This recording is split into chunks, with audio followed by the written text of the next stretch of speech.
السلام عليكم ورحمة الله وبركاته من النادي السوري لطور الزينة بموضوع جديد حنحكي عنه. موضوع اليوم حيكون عام بشكل عام، ولأنه عام بصراحة حاولت أعمل مرتين بس مباشر بالمجموعة، صدقا ما قدرت، الشبكة عم يعطيني ضعيفة لأنه عم بس على 3G. بكل الأحوال اليوم حنحكي عن موضوع نحن فيه اليوم. نحن اليوم وين وصلنا؟ ما بدنا نحكي عن مرحلة التقليش أو مرحلة يعني ما بدنا اليوم نحكي عن المرحلة اللي نحن فيها اليوم. اليوم بشكل عام عم نلاقي في أسئلة أحيانا يعني بتخليك تصفن شوي، إنه أنت يعني شو عملت لك؟ صار لك كذا سنة، بتخليك شوي تصفن، ما بتحس حالك شيء. ما عم نقول إنه في حدا عم يقصر، لا لا لا، بس أحيانا عم نروح يعني كلياتنا أنا وياكم كلنا بنراجع أخطائنا شوي. اليوم إذا بدي أسأل أنا المربي أو الهاوي أو المحترف شو عم تغذي، شو بده يجاوبني؟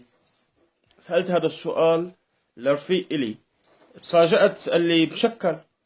بس كله ممتاز ابو عمر، كله جيد. ايه انه كيف مشكل؟ قال لي مره بطعمي فرزليقة، مره بطعمي بيرنيكس، مره بطعمي الكيكي، مره بطعمي فادي جران، بس كله ممتاز. يعني كل ما تجي واحده جديده عم جيب وطعمي اياه. الله، هذا غلط، غلط فادح. انه نحن كل يوم العصفور كل فتره ندخل له غذاء جديد، طعام جديد، ونستنى مثلا انه ما مرض. طبيعي بده يصير في عنده تغيير بيولوجي بجسمه، طبيعي هذا الشيء سواء كان مرض او غير مرض. الموضوع التجهيز ما نعرف اذا في يعني اذا فعلا في ناس اشتغلت بالتجهيز صح ولا لا، ما بعرف. مثلا انحكى انه الفيتامين لازم يقدم كل مره لتاريخ اللحظه. بظن 60% ما التزموا. انحكى مثلا راح احكي عن برنامجي انا، سواء كان غلط ولا صح، بس هذا برنامجي اللي ماشي عليه لتاريخ اللحظه، ولتاريخ اللحظه انا يعني ما عندي مشاكل. تقريبا في عندي ازواج بلشت بمرحله الانتاج.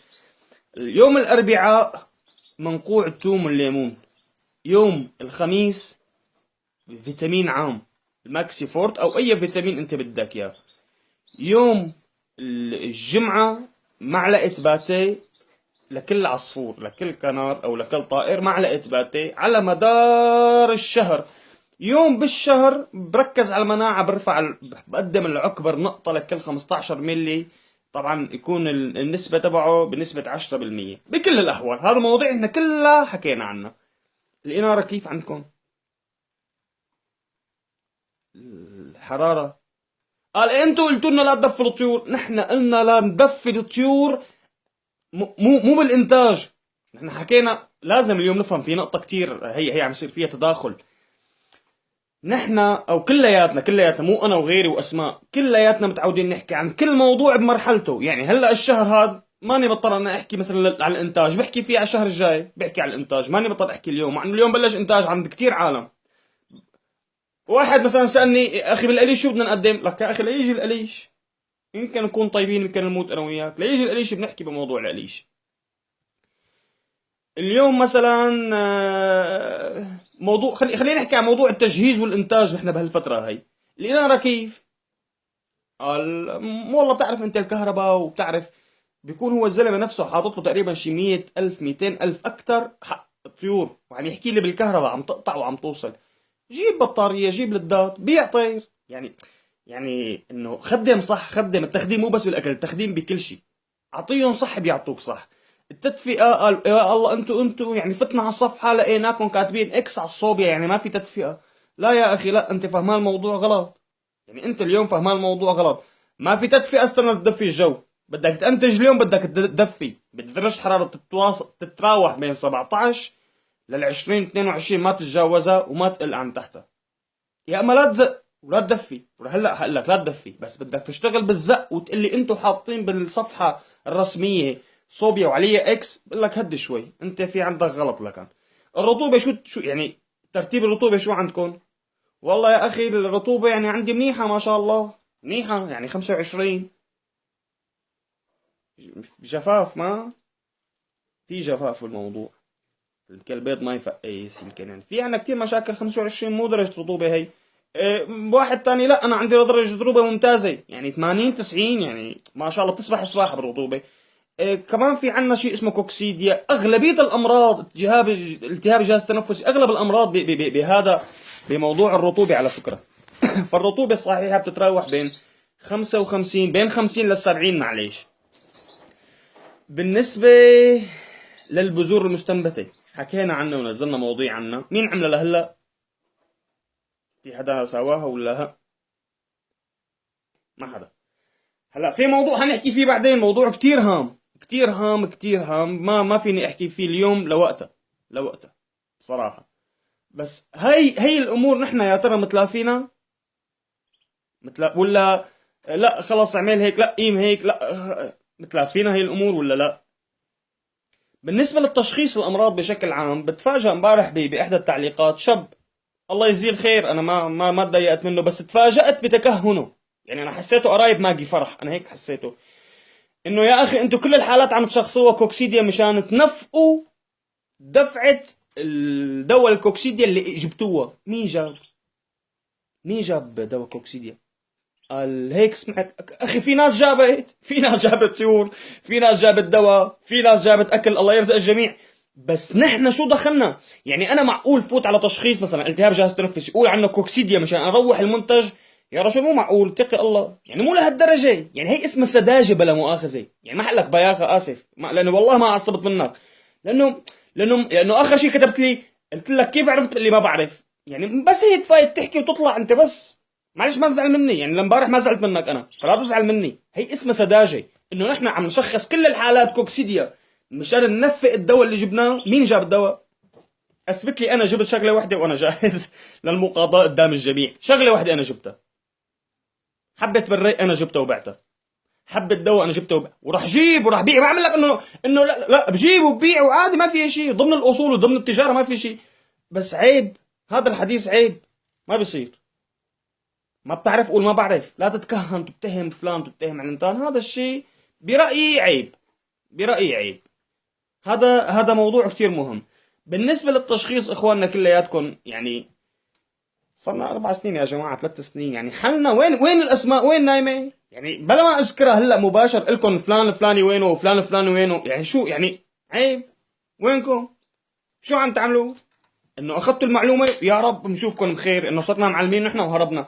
طب يا اخي صرت معلم واستاذ، بس ساعدنا ورجاء خاص، يعني اللي ما برد عليه مثلا انا او ابو محمود الحلبي او ايمن الكيال او كل الشباب الطيبه كلها عم بحكي انا على 30,000 عضو اليوم، ما عم بحكي لا على الادمن ولا على الاداره ولا عن بطيخ، ما لنا علاقه بهالاسماء كلياتها. استحملونا، يعني انا يعني بصراحه معلش اسف منكم، ما تفهموها غلط، انا عم فوت صدقا عم بتضايق، عم لاقي شي 30 رساله وعم لاقي شي 500 تاج، ما نعرفان وين روح ولا نعرفان شو اعمل، وفي اسئله كثير فعلا انا ما بعرفها، ما بعرف اجابتها يا جماعه. انا اخر شيء انسان دارس تجاره اقتصاد، ماني دارس طب بيطري ولا بعرف بالطب ولا بعرف بشيء. عباره انه درسنا، مو درسنا، تعلمنا على ايد معلمين ما بدي اذكر اسمائهم بيتضايقوا، وتعلمنا شوي شغلات وانتهت القصه. كلياتكم هيك، فوينكم؟ يعني فوتوا ساعدونا شوي. لا بدك تحطني ادمن لحتى ساعدك، لا هي اسمها الادمن انت فهمان الادمن غلط. الادمن شغلته بس اداره المجموعه، حذف منشور مخالف، موافقه على المنشور، ما شغلته انه انا ادمن فانا عم بقبض راتب شهري لا هذا غلط، انت فهمان الموضوع الادمن غلط. موضوع كتير مهم، الموضوع قبل الاخير رح احكي فيه، موضوع كتير مهم. شخص فات عطانا حاله، ماشي، لنفترض اي حاله سواء كان التشخيص خطا او صح، انا او غيري او مين ما كان الشخص، لنفترض فات حاله ظواهر سالمونيلا، قلنا له سالمونيلا وعالجها بالأورنوفلوكساسين مثلا اختفى. اختفى شهر شهرين ما عاد بان الزلمه، وينك؟ لك بس خبرنا شو قصتك، يعني شو قصة طير صار، يعني طاب تحسن ما تحسن، يا جماعة انتو صح انتو غلط، شو صار؟ وين رحت؟ كثير حالات اذا بتلاحظوها هي الشغلة، كثير حالات يا اخي والله ما عمل لك شكرنا، لا تشكرنا، بس نحن ما لنا اطباء، فلذلك يعني بوس ايدك يعني شو بدي اقول لك؟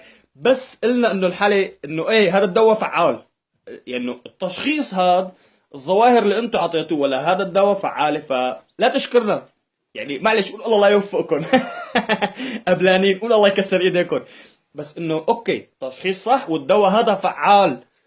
توصف الحالة بيختفي الزلمة فجأة، يعني أنا اليوم صرت عندي قاعدة، بس بدك تخفي الزلمة من المجموعة أعطيه الدواء ولا والله معك بس رجع يا أحلام، رجع عنا إنه دواكم صح دواكم غلط، تشخيصكم صح تشخيصكم غلط. مو بس لما من 100 حالة تموت طير تيجي تقول لي مثلا شرفي انتوا شخصتوها ما معقول هذا الحديث، ما معقول.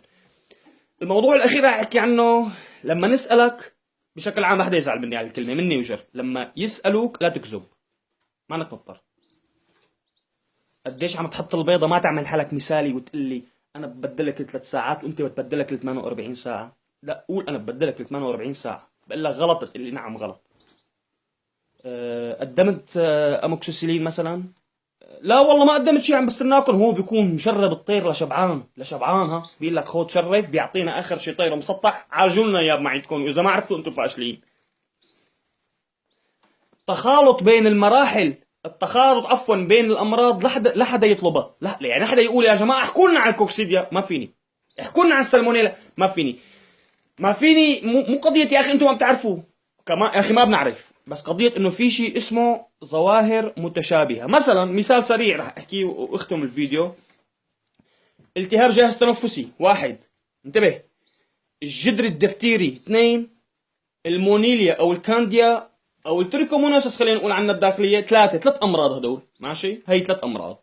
اذا حطيت الطير وتفرجت له من برا، نفس الشيء نفس الشيء نفس الشيء. لهته. انتبه. لهته. العيون حتدبل. تسييف، موت. هي ظواهر 3 امراض. كيف عم تطالبني انا اني شخص لك او اني احكي لك عن كل مرض يعني كيف؟ بحكي لك يعني انا شفتها بغير مجموعات، ومن زمان من زمان، من شي 3 4 سنين و5 سنين، وقت كنا بنفوت نتصفح. تعميم المرض غلط، لانه في ظواهر كثير متشابهه. يعني بدك تميز بين مثلا هي مثال ضربته بين الجدر الدفتيري والمونيليا والالتهاب الجهاز التنفسي. تمام. هلا بنسبه 90 95 99% الجدري، الفيروس الجدري حاليا ما في مو جوه. ببلش على الشوب، ارتفاع درجات الحراره ببلش. فاللي بده يجاوب بده يحط هذا الشيء بباله، ويبلش يبعد جدري الدفتيري شوي، ويبلش يشخص صح، يدور عن شو متشابه، ويدور اخر شيء لا يخترع يا اما لا. البطن التهاب او غير التهاب، الخروج لازم تحط خروج. يعني في كثير مواضيع، اسف ما معي وقت اني احكيها. سامحوني اذا طولت عليكم، بس موضوع حكينا فيه شوي بشكل عام، وجاهز لاي سؤال. بس ما حدا يستعجل، لانه صدقا الشبكه عندي سيئه. بنشوفكم ان شاء الله في فيديو جديد من نادي السوري للطيور الزينه، والسلام عليكم ورحمه الله وبركاته.